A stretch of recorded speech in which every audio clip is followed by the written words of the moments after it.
Starting off at number 7, we have Electro Giant. The reason why Electro Giant is one of the best beatdown win conditions in the game is because unlike the Lava Hound and the Golem, he can actually be used defensively to damage cards, especially swarms. He's going to take out really effectively because of his circle, and then on offense, he's going to be great if the opponent doesn't have a high DPS card or a building. The Bomber, very useful because it's only 2 elixir, does a lot of splash, so it's going to be really good against things such as Barbarians, Goblin Drill, Royal Hogs, just some things where you need some splash damage. It's going to be very effective against. The Golden Knight champion, so of course for the 3-card cycle, going to be very nice to have. He pairs really nice with the Tornado and just makes the Electro Giant pushes a lot more threatening and tough for your opponent to stop.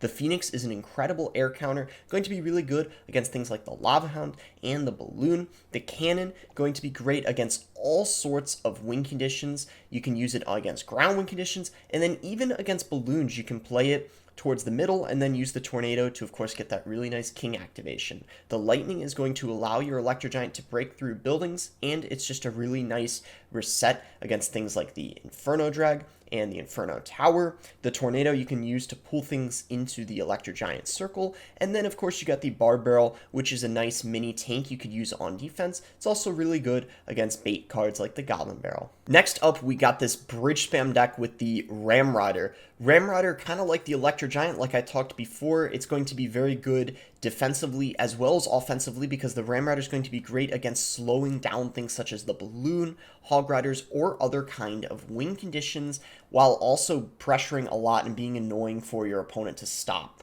The Monk is going to be a very solid champion right now inside of the meta. It pairs very nicely in this deck because it's going to help you break through buildings such as the Cannon or the Bomb Tower, especially if you have him in front of the Ram Rider. It's going to be a very difficult push for your opponent to stop. He's also just great against things like the Archer Queen, Musketeer, and other ranged attackers, so not just buildings. Lumberjack, very quick. That's why it synergizes well with the Ram Rider. Just puts a lot of pressure on your opponent, and they have to respond very, very quickly. He does a lot of DPS quickly. Magic Archer, secondary win condition, you can use him to line up troops and the tower. So you play him at the bridge to get chip damage, or you could play him in the middle to help you break through buildings. Maybe they have a cannon down, bomb tower, something like that, and you want to take out that building before you send in the Ram Rider. He's going to be great at doing just that. Inferno Drag, of course, going to be very good against tanks like the Lava Hound, Golem, things like that. A very, very high DPS air counter, very nice to have inside a bridge gem. Skeletons are just for cycle. You could use goblins too if you want.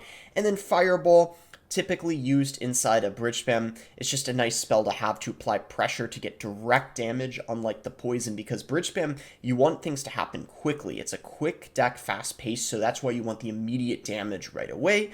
And then the rage, just kind of nice to have a secondary rage besides just the lumberjack, just to rage everything up and make things more obnoxious for your opponent to defend. At number 5, we got this Royal Hog Mirror deck, pretty much the only deck in the game where the mirror is very good inside of the deck. So the Royal Hogs, very solid win condition. You can play them all in the same lane, or if they have something like a Fireball or a Mega Knight, you can of course split the Royal Hogs, putting 2 in one, 2 in the other to pressure both simultaneously. You got the Giant Skeleton. He's going to be incredible on defense, and using him on the counter push, he's got a ton of health, so just very beefy, going to get loads of value at defense, like I said. In the Flying Machine, Fireball bait card inside of this deck. This deck, there's a lot of Fireball bait elements, not just the Royal Hogs, but also the Flying Machine and the Zappies. Flying Machine 2 can be tough for your opponent to stop, especially if they don't have a good air counter or a Fireball in their deck at all. The Ghost, it's nice to have some splash. Maybe your opponent is using Royal Hogs themselves, or maybe a Goblin Drill, something along those lines. And just the fact that he goes invisible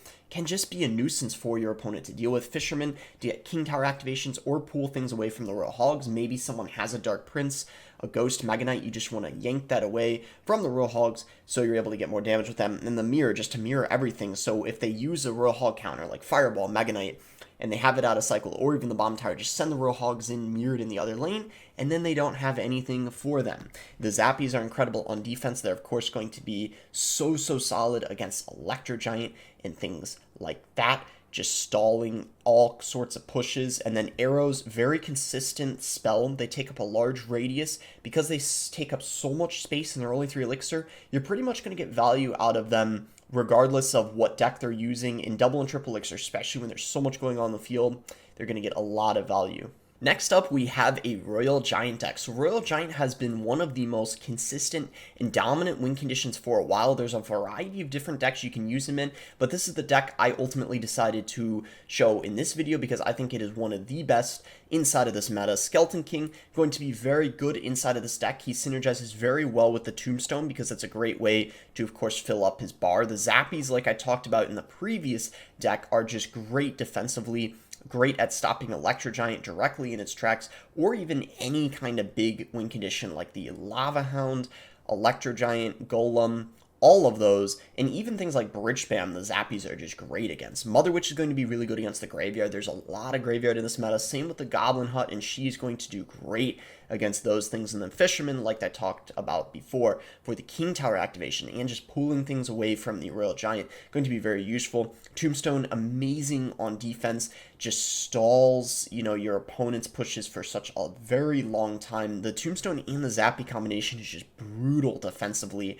and the Fireball, going to be great at taking out Fireball bait cards. For example, things like Flying Machines, Royal Hogs, just annoying things where you really want the Fireball, or like Magic Archer too. And then, of course, Log. You can never go wrong with having Log inside of a Royal Giant deck. Typically going to be your go-to spell, just because there's so many different uses you can use with the Log inside of Royal Giant. At number 3 in this meta, we have this Royal Hog EQ cycle deck. So this is a different type of Royal Hog deck compared to the one with Giant Skeleton. It's a faster rotation, so you definitely want to be playing it more aggressively in single elixir. You got the Archer Queen in the deck. So this deck is kind of lightning bait and fireball bait at the exact same time, because you have the Royal Hogs, which people are going to want to use their fireball against, but then you got the Archer Queen and the cannon that people are going to want to use their lightning against. So you just bait their spells accordingly. Fire Spirit is just going to be great at pressuring. It gets a lot of value for only one elixir, and oftentimes your opponent's going to be forced to ignore it, resulting in getting the Fire Spirit to connect on their tower, or just using it defensively on the splash, things like bats, stuff like that. Going to be very nice to have. The Goblins, now that there's 4 of them, are just so valuable. They do so much DPS. They're really good against Graveyard, and if your opponent doesn't have a Log in rotation, they're getting a ton of value. Cannon going to be very good against ground win conditions. Delivery, just going to be great against swarms. Very solid on the defensive end. And then the EQ, of course, going to be great against any kind of building you can think of. There's a lot of Goblin Hut right now. You can use it on the defensive end against Graveyard. Great against Cannon. You can just cycle EQs on the tower for chip damage. There's just loads of uses for the Earthquake. And then, of course, the Log, always going to be a great spell to have inside of cycle decks. Coming in at number 2, we have this Graveyard Goblin Hut spam deck that has been taking over the meta like crazy recently. Graveyard has been one of the best win conditions we have had in a while in this game. The last couple years, it has been very consistent. Even if your opponent has something like a poison, it often doesn't even fully counter the Graveyard. Skeleton King, of course, going to be a go-to pick that you pretty much need in Graveyard decks nowadays because it just synergizes so well, filling up the bar with the skeletons from the Graveyard. Phoenix, insane DPS, going to be a great air counter to have inside of this deck. And then the Rascals are going to serve kind of as a baity card to bait out spells, so then you can abuse the Goblins. And of course, the Spear Goblins from the Goblin Hut Rascals are just insane. Their DPS they do, especially the Rascal Girls after they got their buff. The Goblin Hut, even if your opponent has an Earthquake or Poison, it means you're going to be able to abuse the Graveyard after they use that specific spell on the Hut. And just that overwhelming spam from the Spear Goblins is just too much for your opponent to deal with. Sometimes you're just getting loads of chip damage throughout the match. And then Poison, of course, what you would typically expect to pair well with Graveyard, not too much explaining needed there. And then the Bar Barrel, going to be a mini tank you can sometimes use with the Graveyard. So sometimes, depending on your cycle, you might want to go in for a Bar Barrel Graveyard push, which can sometimes get quite a lot of damage. And guys, for the number 1 deck that I believe is the best deck in the meta right now is going to be this Hog Mortar deck you can see here. So Hog has been a really dominant win condition the last few months.